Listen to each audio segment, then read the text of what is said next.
기자슈 안지용입니다. 오늘은 세간을 떠들썩하게 만들고 있는 트로트 가수 숙행 씨에 대한 얘기를 준비했습니다.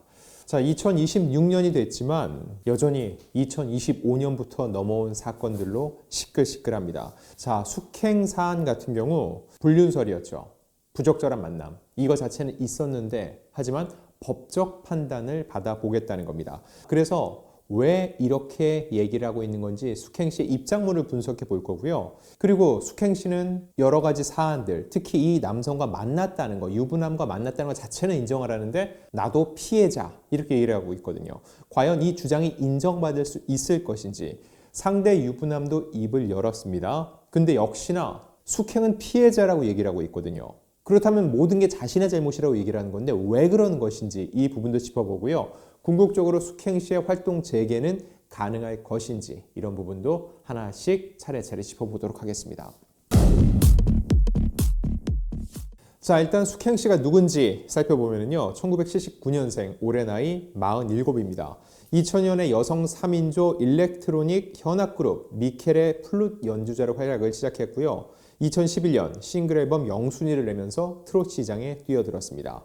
본격적으로 대중들한테 이름을 알린 건 2019년 미스 트롯 1이었죠. 당시 최종 6위, 탑7에 들었습니다. 19년이라는 긴 무명 생활을 청산할 수 있었죠. 자, 그런데 이렇게 최근까지 활발하게 활동하면서 새로운 오디션 프로그램에 참여했던 숙행 씨에게 무슨 일이 일어났는지 간략하게 설명을 해드리겠습니다. 자, 일단 유명 트롯 경연대회 출신 여가수가 상간 소송에 휘말렸다는 소식이 전해졌습니다. 유부남의 아내, 이 여성은 혼인관계가 유지된 상태에서 불륜이 이루어졌다고 주장을 했는데 해당 가수 측은 상대방의 혼인관계가 이미 파탄에 이르렀다는 말을 믿고 교제를 시작했다며 억울함을 호소했습니다. 지난 12월 29일 JTBC 사건반장에 나온 얘기였는데 그 당시 여러 정황을 놓고 봤을 때 그리고 블러 모자이크 처리를 했지만 그 옷차림 등을 봤을 때 숙행 씨가 지목됐습니다. 그 후에 SNS를 통해서 많은 사람들이 사실 확인을 물었는데 갑자기 댓글들을 차단했어요. 그 직후 숙행 씨의 입장문이 나왔습니다. 부인할 수 없었던 게 CCTV도 공개가 됐는데 그 안에서 두 사람이 부적절한 애정 행각을 벌이는 게 고스란히 포착이 됐습니다. 그리고 이 피해를 입은 아내 A씨 같은 경우 우리 가정을 지킬 수 있게 내 남편을 돌려달라는 메시지를 보냈으나 이 숙행 씨는 제가 가지지도 않은 분을 왜 달라고 저한테 그러시냐, 제발 연락하지 말아달라고 얘기를 했다고 합니다. 자, 근데 이 상황에 대해 숙행 씨가 결국 직접 나서서 그 당사자가 내가 맞지만 하지만 나도 피해자, 남성에게도 법적 조치를 취할 것이라는 입장을 냈습니다. 숙행 씨의 입장문을 한번 분석해 볼게요. 최근 불거진 개인적인 일로 심려를 끼쳐드린 점 진심으로 사과드립니다. 출연 중이던 프로그램에서 하차해서 프로그램에 더 이상 피해가 가지 않도록 하겠습니다. 자, 그런데 이 상황에서 물론 프로그램에 피해를 끼쳤지만 여기에 우선적으로 피해에 대한 사과라는 게 순서는 아니란 생각이 듭니다. 일단 본인이 의도를 했던 안 했건 나도 피해자이건 아니건 간에 이런 일이 불거진 것에 대해서 해당 여성에 대해서 먼저 사과하는 게 순서란 생각이 든다는 거죠.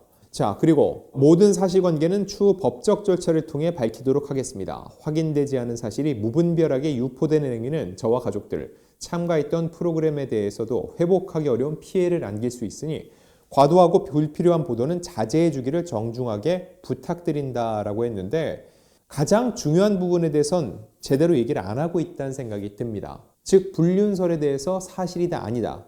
다만 사실관계는 법적 절차를 통해 밝히도록 하겠다라고 유보적인 입장을 취하면서 역시나 재차 참가했던 프로그램에 대해서 사과를 표했습니다.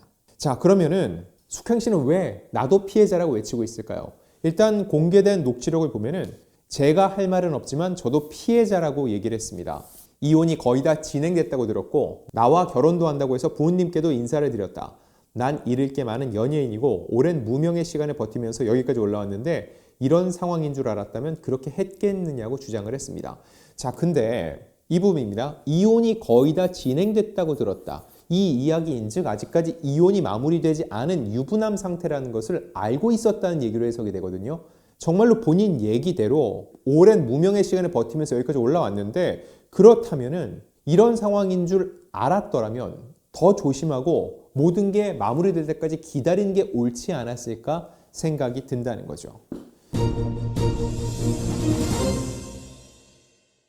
그러면서 숙행 씨는 상대방의 혼인관계가 이미 파탄에 이르렀다는 말을 믿고 교제를 시작했다.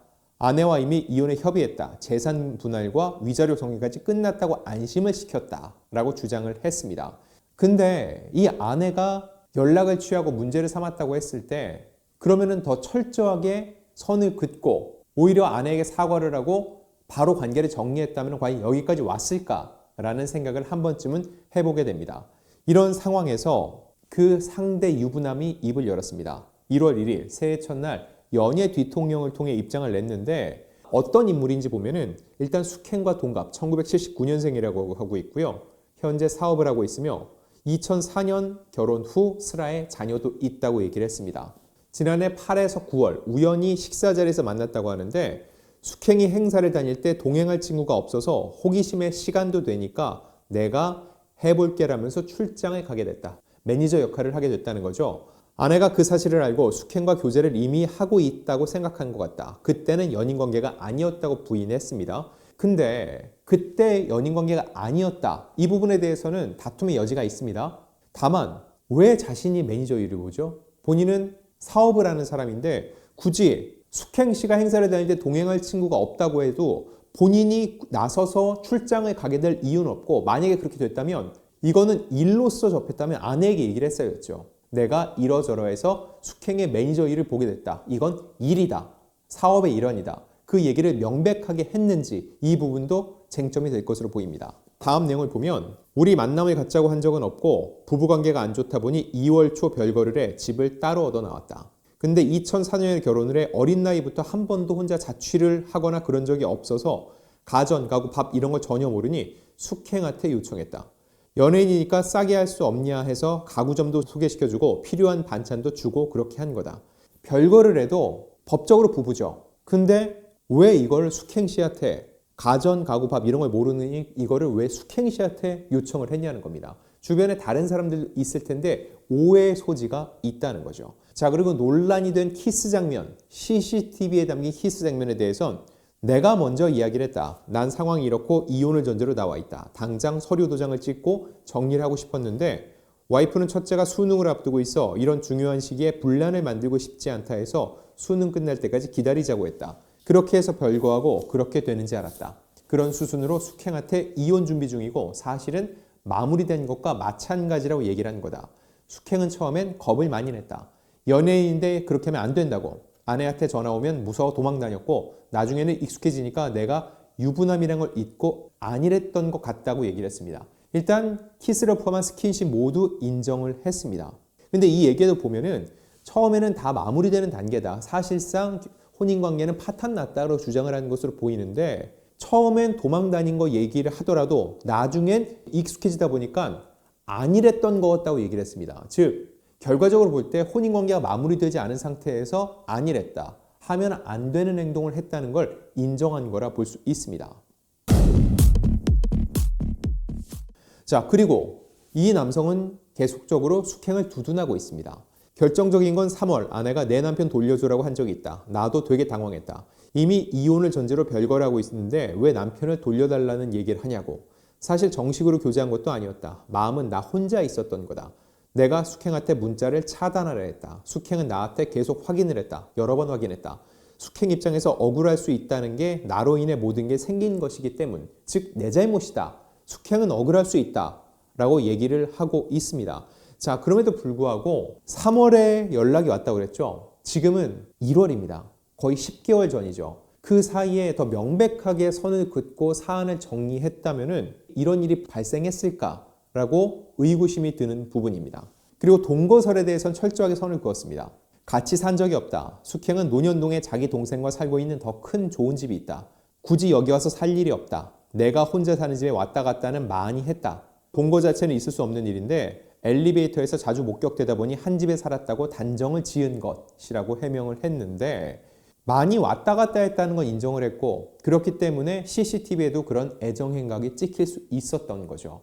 일단 남성은 자신의 잘못이라고 했지만 그 애정 행각의 당사자 중 한 명이 숙행이기 때문에 대중들이 과연 이것을 오로지 남성만의 잘못으로 인정하고 숙행 씨는 100% 억울한 것인지 과연 그렇게 받아들일지는 의문이라는 겁니다.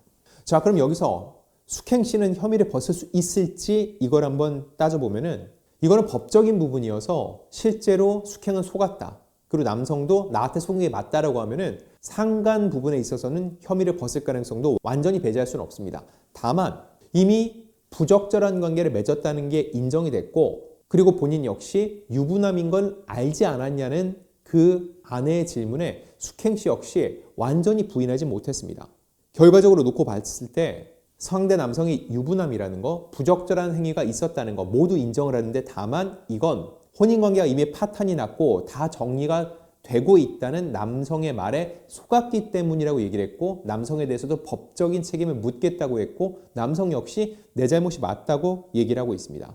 그럼에도 불구하고 통화 내용을 보면 불리한 부분이 있습니다. 어떤 부분이냐면 일단 이 아내가 상간 소송을 제기하자 숙행 씨의 태도가 급변했다고 주장을 합니다. 처음에는 눈물로 호소하면서 제가 할 말은 없지만 저도 피해자다. 제가 일반이면 상관이 없는데 라면서 너무 죄송하다. 저도 모든 걸 다 잃은 상황이다. 생계가 끊기면 안 된다. 부모님을 모셔야 한다고 읍소했다는 거죠. 자, 그런데 저는 잃을 게 많은 연예인이고 제가 진짜 좀 바보다.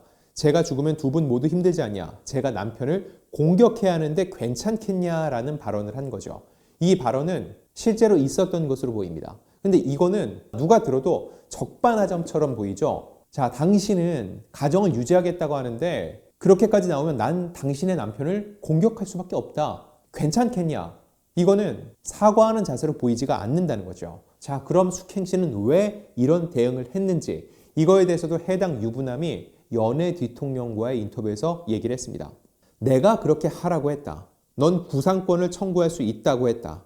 방송 열심히 녹화했는데 그것 때문에 문제가 되면 소송을 나한테 다 해라. 그럼 내가 갚아야지 했다. 근데 마치 숙행이 피해자인 척 나를 공격하는 것처럼 얘기가 나왔는데 내가 요구한 것이라고 얘기를 했습니다. 일단 이 남성이 다 내 잘못이니까 나한테 구상권 청구하고 내가 다 책임질게. 돈도 내가 다 낼게. 이런 얘기를 하고 있는 겁니다. 근데 두 사람의 얘기를 들어보면은 이런 문제가 불거지고 나선 굉장히 관계가 소원해진 것처럼 뉘앙스를 풍기고 있는데 결국 이런 얘기를 하는 것 자체가 두 사람이 계속 소통을 하고 있다고 해석이 됩니다. 정말로 관계가 파탄난 상황에서 내가 다 책임져야지, 내가 다 갚아야지 라고 할 수 있을지, 그리고 남성이 숙행 씨한테 이렇게 얘기해 라고 한다고 숙행 씨가 아내에게 그 말 그대로 옮길 수 있는지, 이런 부분에서 대중들이 봤을 때 여전히 두 사람은 소통을 하고 있는 게 아닌가라는 의구심을 갖게 만든다는 거죠.